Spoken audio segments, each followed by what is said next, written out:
Hey there everyone. So, in 1994, Apogee... Wait, do you hear that? Whoa, get out the way! For it's none other than Wacky Wheels by Beavisoft, published by Apogee in 1994.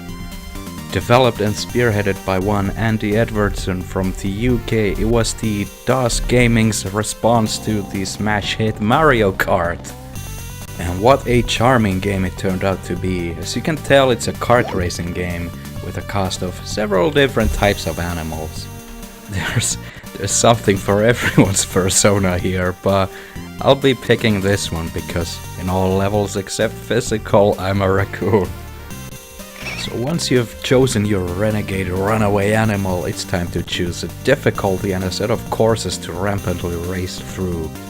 There are 3 races, each consisting of 5 tracks, with only the bronze race option being available for shareware players. The rest you'd of course get through registrations, but you can just buy it online now, which I hecking recommend.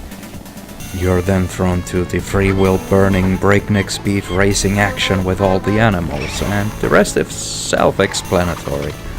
You have to make it through each race without losing all the 3 lives you have, which isn't a daunting task in the slightest, since you can only lose them through head-on collisions. Of course, being an arcadey racing game, there is a small selection of weaponry with which to pull up vehicular manslaughter. The arsenal includes oil spills, flamethrowers, bombs, and these red ball things, and finally, hedgehogs. You can collect a limited supply of these furry little fiends from each level or race, and the interesting thing is that your supply of hedgehogs actually carries on to the next race. Besides these gameplay elements, the stages have different looks to them, like desert, cities and lakesides, which certainly helps to break the monotony. As racing games are defined largely by their control, the handling here is solid, and in a strictly mechanical sense it works really well. The only trick to master here is this handbrake turning, which lets you do sharp 90-degree turns quickly, and the way the maps are designed lends really well to this, since the levels are relatively rectangularly designed. So once you've gone and done and won, and your favorite animal friend sits celebratory atop the podium, you might think that's it, right? Well, not really.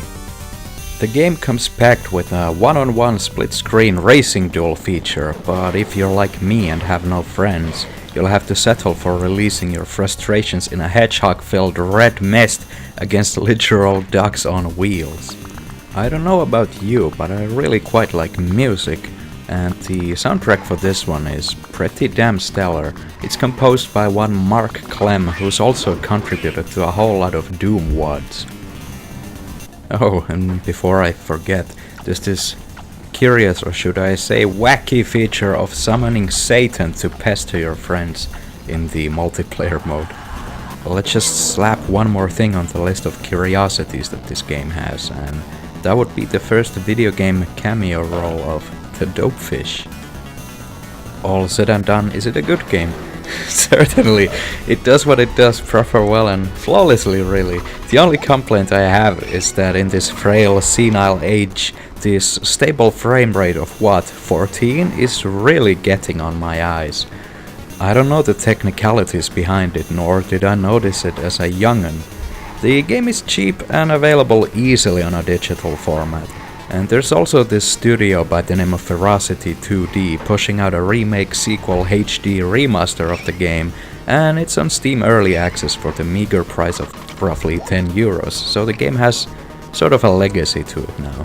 I'll keep an eye out for it, but sometimes I like games staying on their nostalgic turf, and I'll fire it up now and then to relive the warm fuzzy memories, and to that end, Wacky Wheels has, for me at least, certainly stood the test of time.